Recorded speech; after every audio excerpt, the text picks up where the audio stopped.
Salut, salut! Nouveau dossier sur un sujet que vous avez été très nombreux à me demander. Pourquoi pourquoi la plupart des fabricants ne rendent pas leurs trottinettes étanches? Alors pour répondre à cette question auquel je n'avais pas la réponse, eh bien j'ai contacté 3 fabricants qui m'ont tous donné à peu près la même réponse. Eh bien je vais vous expliquer tout ça juste après le générique.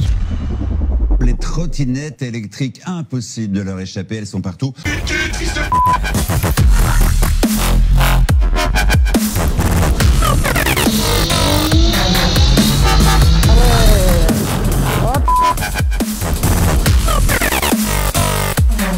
Ça dégage.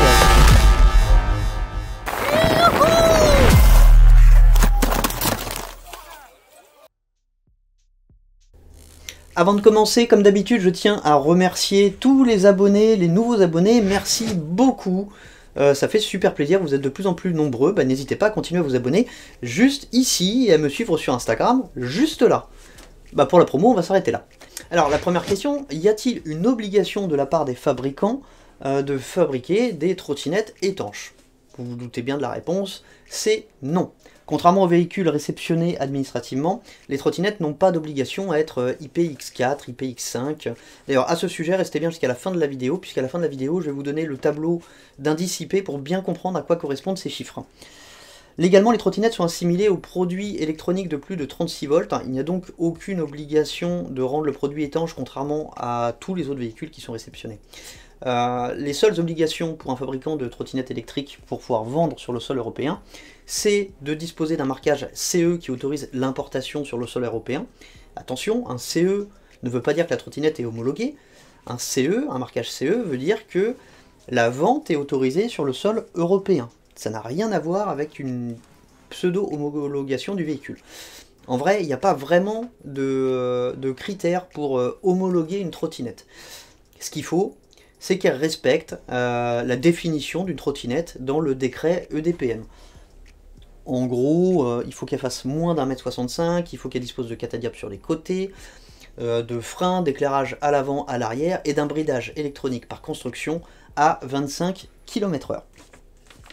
Alors on va revenir un peu sur cette certification IP.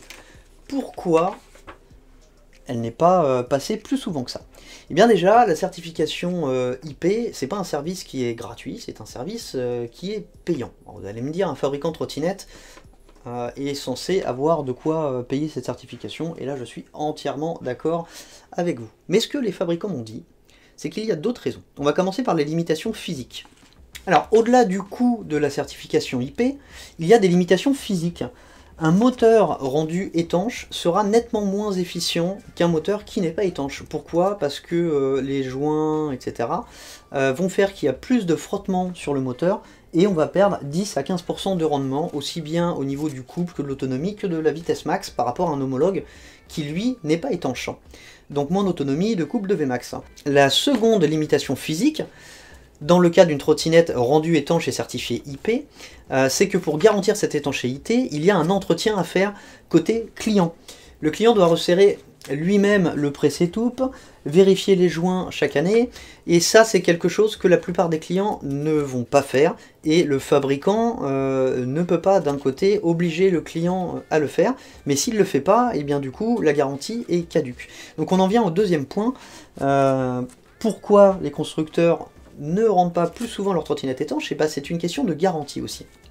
L'étanchéité, elle est jamais parfaite, même si elle est annoncée par le constructeur.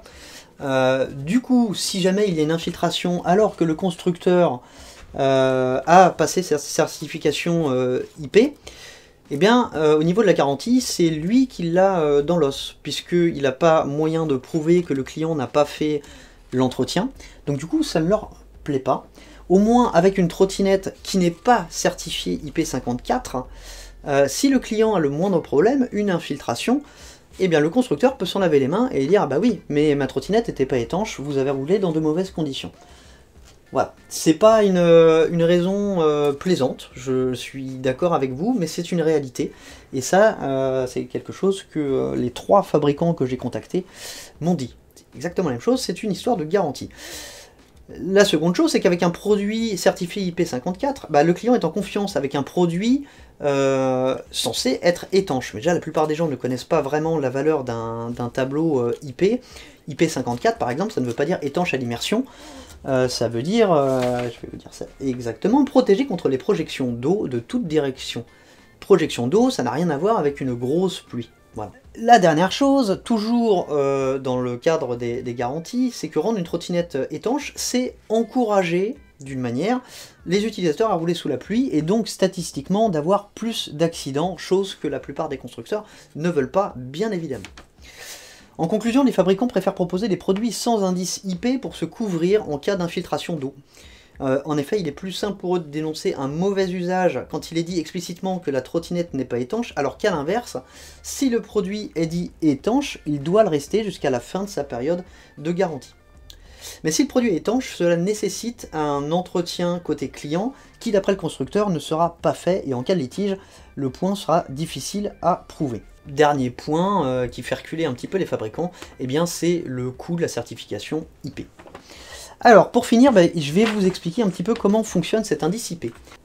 On vous dit toujours IP, X et un numéro. Alors déjà, le X, ça peut être un numéro, et le second numéro veut dire quelque chose aussi. En fait, le premier numéro, c'est une étanchéité à la poussière, et le second numéro, c'est une étanchéité à l'eau. Par exemple, pour le premier chiffre, on va dire IP... Allez, 11. IP 11, ça veut dire... Premier chiffre, protégé contre l'écorce solide supérieure à 50 mm, et l'indice pour la protection contre l'eau, c'est protégé contre les chutes de gouttes d'eau d'une inclinaison de 15 degrés maximum.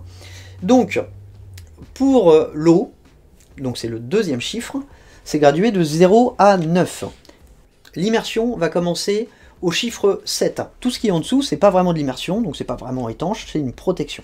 IPX4, par exemple, c'est protégé contre les projections d'eau de toute direction. 5, protégé contre les jets d'eau de toute direction à la lance, donc un petit peu plus de pression. 6, protégé contre les protections d'eau assimilables au paquet de mer, donc avec une eau un petit peu plus dure, salée. Et enfin 7, là on arrive à l'immersion, protégé contre les effets de l'immersion. Alors c'est toujours limité en temps et en profondeur, généralement IPX7, c'est 30 minutes à 1,50 m de profondeur maximum. IPX8, même chose que 7, mais là on va aller un petit peu plus loin en profondeur et puis en durée. Ça va résister à un petit peu plus de pression. Le terme exact, c'est protège contre les effets prolongés de l'immersion sous pression. Et enfin, l'indice maximum, IPX9, donc pour l'eau, c'est protégé contre les jets d'eau à haute pression et à haute température. Voilà. Donc vous l'avez bien compris, l'indice IP, c'est IP, premier chiffre, c'est la protection à la poussière, et le second chiffre, protection à l'eau. Donc quand on vous met un X sur le premier chiffre plutôt qu'un numéro, c'est qu'en fait, il n'y a pas de certification pour la protection à la poussière. Voilà, écoutez, j'espère que ce dossier vous a plu. N'hésitez pas à me dire dans les commentaires quel autre dossier vous voudriez voir. Le prochain, c'est encore un sujet qu'on m'a beaucoup demandé, c'est les différences entre les clones, les copies, les OEM. Et bien ça, c'est pour la semaine prochaine. Voilà, à très bientôt. Salut, salut.